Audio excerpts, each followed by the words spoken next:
네, 후보자님 장관 내정 진심으로 축하드립니다.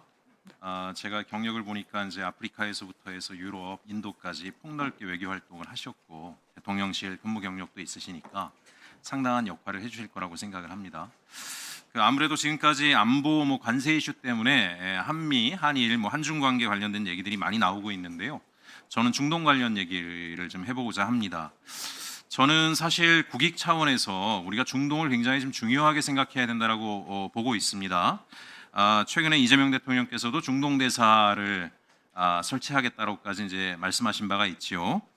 그런데 이제 오늘 장관 후보자 모두 발언문에서는 중동 얘기가 나오지 않아서 저는 다소 좀 아쉽다라고 생각을 합니다. 최근에 중동 각국을 보니까 그동안에 이제 천문학적으로 쌓아놓은 오일머니를 가지고 국민의 삶의 질에 많은 투자들을 하고 있더라고요. 특히 보건의료 분야라든가 교통망 개편이라든가 최근에 사우디 같은 경우에 우리 서울대병원이 지금 공공병원 인프라 구축을 위해서 하고 있는 건 장관께서도 잘 알고 계시죠. 후보자께서도 그 금액도 수천억대에 해당하는 것 같고요. UAE 같은 경우에도 고속철도 인프라 구축하는 걸 통해서 이제 한국도 거기 진출을 한국 기업들도 준비하고 있는 것으로 알고 있습니다. PPT를 좀 보시면 사실 저는 이제 중동에서 한국이 여러 가지 유리한 지점이 있다라고 생각을 합니다. 중동에서 한국을 바라보는 시각이 비교적 호의적이다라고 보는데요. 최근에 핵 문제로 인해서 이스라엘, 미국과 갈등을 겪고 있는 이란만 하더라도 우리 이제 서울에 테헤란로가 있지 않습니까? 네. 근데 이제 테헤란에 가면 또 서울로가 있습니다. 어쨌든 이란하고 미국 관계라든가 그런 여러 가지 서구 유럽과의 이란 관계가 안 좋아도 한국에 대해서는 이란에서조차도 호의적이라고 생각을 하는데요. 이런 것들이 우리의 중동 진출에 굉장히 좋은 여러 가지 여건이라고 생각을 하는데 저는 이제 윤석열 정부도 이 부분은 인식은 했던 것 같아요. 윤석열 전 대통령이 중동부 잭팟 외교 이런 얘기도 했던 기억이 있기 때문에요. 근데 결과론적으로는 윤석열 정권에서 중동과의 관계를 완전히 망쳐버렸다라고 생각을 합니다. 많이 기억하시겠지만 2023년 1월에 UAE 국빈 방문 가가지고 UAE의 적은 이란이고 우리의 적은 북한이다. 거의 제가 볼 땐 망발을 하셨어요. 이로 인해서 중동 진출했던 우리 기업들하고 교포 사회가 초긴장이었다는 얘기를 얘기를 들었습니다. 다음 페이지 보시면 이란에서도 즉각 반응이 나왔는데 많은 분들이 염려하셨을 거예요. 혹시 테러가 있지 않을까 한국 교민들에 대한.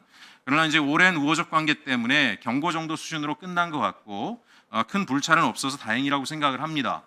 근데 제가 더 당혹스럽게 생각하는 것은 다음 페이지 보시면 당시 윤석열 전 대통령의 망언에 동조했던 저는 국민의힘의 태도라고 생각을 합니다.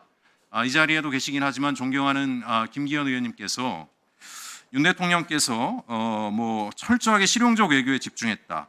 야당은 설 연휴 내내 대통령의 말꼬리를 잡고 비난을 이어갔다. 또 존경하는 안철수 의원께서도 이걸 호의적으로 바라보는 발언까지 하셨어요.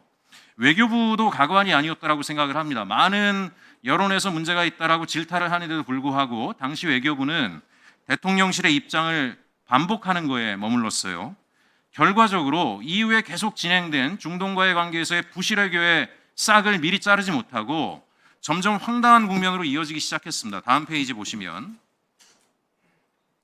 갑자기 윤석열 정부에서는 사우디의 네옴시티 170km 높이 500m의 직선 도시 더 라인 터널을 우리나라 기업들이 만든다 이렇게 마구 선전을 했습니다. 어마어마한 잭팟이 터진 것처럼.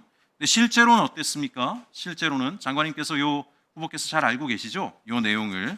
다음 페이지 그거 보시면 그 전 페이지 보세요.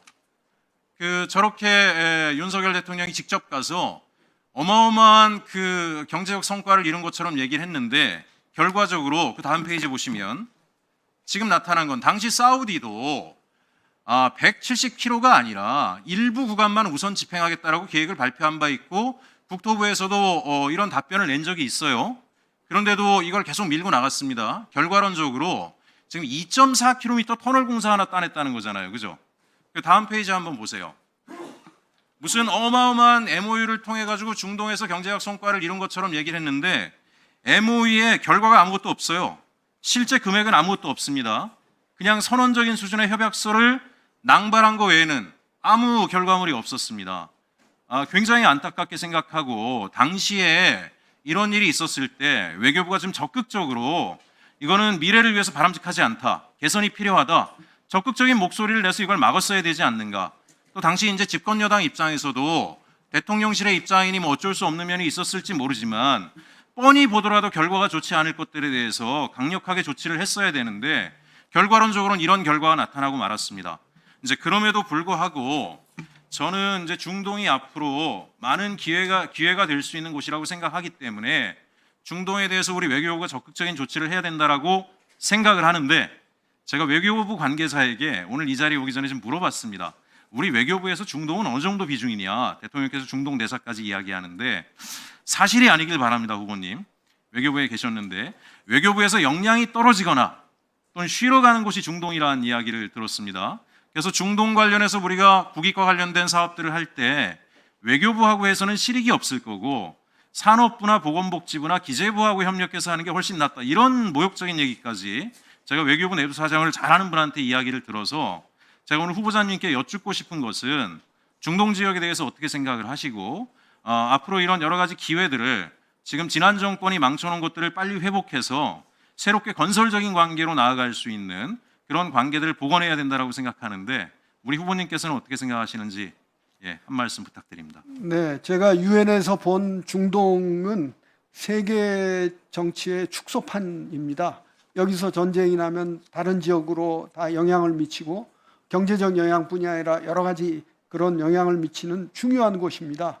그래서 외교부에서도 지금 그 이란뿐이 아니라 걸프 국가들 여기에 굉장히 중점을 두어서 관리를 하고 있습니다. 대사들도 그렇고 그 양자 관계도 그렇고 이 국가들과의 소규모 다자 외교도 강화해 왔습니다. 따라서 지금 그 어떤 말씀을 누구한테서 들었는지 모르겠지만 중동이 쉬러 가는 곳은 전혀 아닙니다. 중동은 사실은 굉장히 중요한 나라들이고 제가 아는 지금 어느 중동 과장은 제가 유엔에 같이 있었기 때문에 아는데 아랍에 가서 아랍어 공부하고 중동만 2번 근무하고 앞으로 그런 그 외교관들이 많이 나올 것으로 생각합니다. 오늘 의원님께서 말씀해 주신 사안들은 제가 명심해서 외교부에서 중동을 굉장히 중시하고 대중동 외교의 소홀함이 한치도 없도록 노력하겠습니다. 예, 수고하셨습니다. 다음